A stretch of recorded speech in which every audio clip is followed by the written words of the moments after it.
السلام علیکم ناظرین، آپ دیکھ رہے ہیں حقیقت نیوز اردو۔ تازہ ترین خبروں سے باخبر رہنے کے لیے ویڈیو کو لائک، شیئر اور چینل کو سبسکرائب کریں۔ کشمور ریپ ASI بیٹی کے ذریعے ملزم تک کیسے پہنچا؟ جب صوبہ سندھ کے ضلع کشمور میں پولیس کو ریپ کا شکار بننے والی کمسن بچی کو بازیاب کروانے کے لیے کوئی لیڈی پولیس اہلکار نہ مل سکی تو ASI محمد بخش بروڑوں نے رضاکارانہ طور پر آپریشن کے لیے اپنی بیٹی کا نام دے دیا۔ وہ ملزمان تک پہنچنے میں بھی کامیاب ہو گئے اور انہیں گرفتار بھی کر لیا۔ ایک بچی کی جان بچانے کے لیے ASI محمد بخش نے اپنی اکلوتی بیٹی کی جان کو خطرے میں ڈالنے سے بھی گریز نہیں کیا۔ محمد بخش نے اردو نیوز کے لیے صحافی نذر محمد کو دیے گئے خصوصی انٹرویو میں واقعے کی تفصیل بتاتے ہوئے کہا ہے کہ 31 اکتوبر کو ایک خاتون تھانے میں آئیں تو پوچھنے پر خاتون نے بتایا کہ ان کے ساتھ زیادتی اور بچی بھی چھین لی گئی ہے۔ اس کے بعد میں نے خاتون کو کہا کہ وہ 2 بجے تھانے آ جائیں اور میں باہر کسی کام سے چلا گیا۔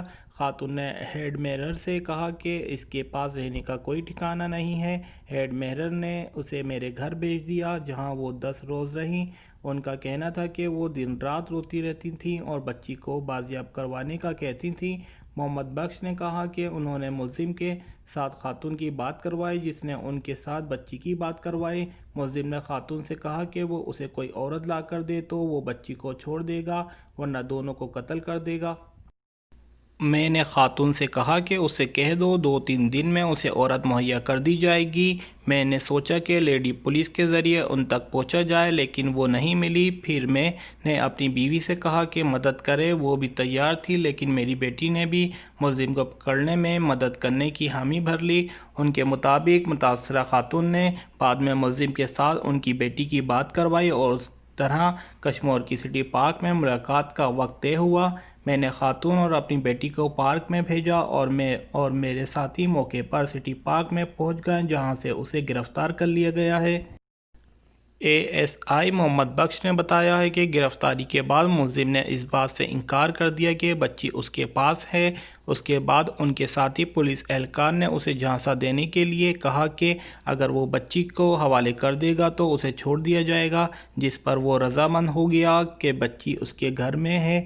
جب ہم اس کے گھر میں گئے تو وہاں کچھ بھی نہیں تھا۔ خاتون نے بتایا کہ اس کمرے میں ملزمان نے زیادتی کی اور دوسرے کمرے میں بچی کو بند کیا۔ ہمیں کمرے میں بچی ایک گندے کپڑے میں لپٹی ہوئی ملی جسے اسپتال پہنچا دیا گیا ہے۔ محمد بخش نے کہا کہ انہیں DIG کا فون آیا جنہوں نے کہا کہ محمد بخش میرے پاس ایسے الفاظ نہیں کہ میں تمہارا شکریہ ادا کر سکوں۔ میں نے سنا ہے کہ سندھ حکومت نے مجھے 10 لاکھ روپے انعام دینے کا کہا ہے اور قائد اعظم پولیس میڈل دینے کا بھی کہا ہے۔ ان کا کہنا تھا کہ سندھ پولیس اچھی ہے اگر اسے اچھی نظروں سے دیکھا جائے۔ ہم خود کو عوام کا نوکر سمجھتے ہیں۔